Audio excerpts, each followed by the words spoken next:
സന്യാസിമാർ ഒടുവിൽ ആശ്രമം വിട്ടുപോയി. പിന്നെ ഞാൻ വീണ്ടും ഒറ്റയ്ക്കായി, എൻ്റെ അമ്മയോടൊപ്പം.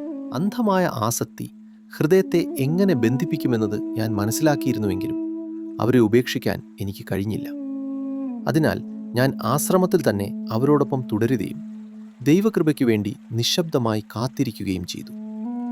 എൻ്റെ സുഹൃത്തെ, ലോകമെല്ലാം ഭഗവാന്റെ അധീനതയിലാണ് നീങ്ങുന്നത്. ഭഗവാന്റെ വഴികൾ നമ്മുടെ അനുമാനങ്ങൾക്കപ്പുറമാണ്. സംഭവങ്ങൾ നമ്മൾ കാണുന്നു, എന്നാൽ അവയെ നിയന്ത്രിക്കുന്ന ഒരു അദൃശ്യമായ കൈ പ്രവർത്തിക്കുന്നുവെന്ന സത്യം പലപ്പോഴും മറക്കുന്നു. ഒരു വൈകുന്നേരം എൻ്റെ അമ്മ പശുവിനെ കറക്കാനായി ഗോശാലയിലേക്ക് നടന്നു. സന്ധ്യാസമയം. വെളിച്ചം വേഗത്തിൽ മങ്ങിക്കൊണ്ടിരുന്നു.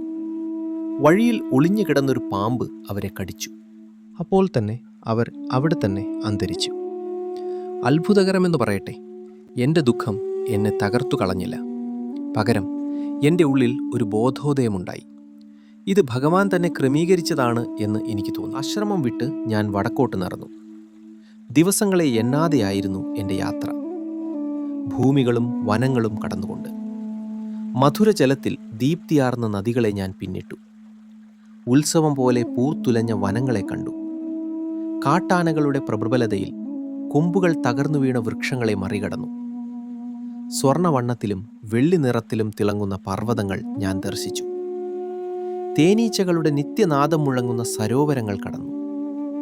രാത്രിയിൽ ഭീതി ഉണർത്തുന്ന മുളങ്കാടുകളിലൂടെയും ഞാൻ നടന്നു.